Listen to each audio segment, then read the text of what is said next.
אני מוכן. זזים?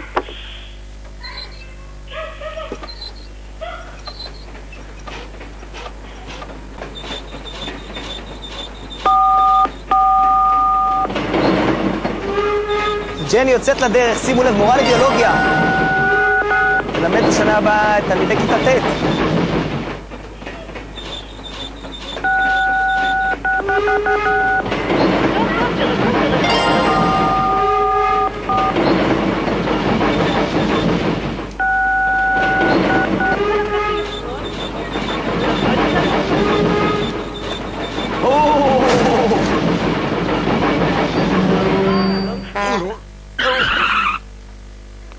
שומעים אותי שם בטלוויזיה? כן, שומעים אותך בטלוויזיה. מישהו יורד פה לגמרי מהפסים. רגע, רק פשוט עם אוגו שהוא מדבר ביחד איתך.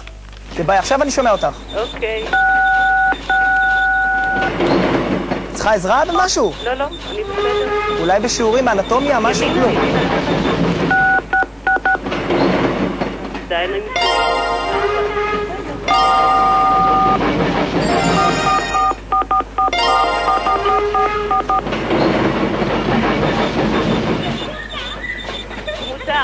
מותר לכם לצלוט, עכשיו מותר לכם לצלוט. לא רע. בסוף שיחקנו אותה. אני גם רוצה לשמוע אותו. יש עידוד! אלו תלמידי כיתה ט'? לא שומעת אותך בכלל. איזה תלמידי כיתה נמצאים בביתך? לא שומעת כלום, החברים של הבת שלי. חברים של הבת, הם נשמעים מאוד צעירים. צעירים, כיתה של הבת. ד' חברים של הבת, של הבנתי. הבת.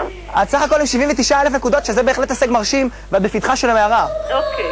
אוגו יגיד לך מה עכשיו. בסדר. עכשיו חברים, הקטע המסוכן. אני מבקש להתרכז.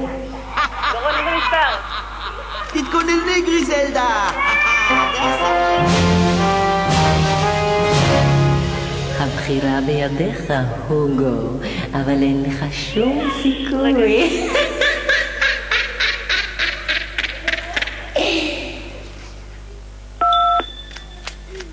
דורון.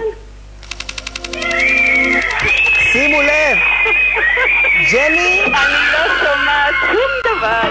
זה בסדר, אנחנו בשלב שלא צריך יותר מדי לשמוע, רק לעלות. אין לי מושג מה אתה אומר לי.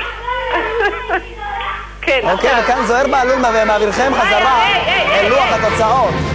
שימו לב, 237,000 נקודות יש לג'ני, מורה לביולוגיה, ויש את אשכולות.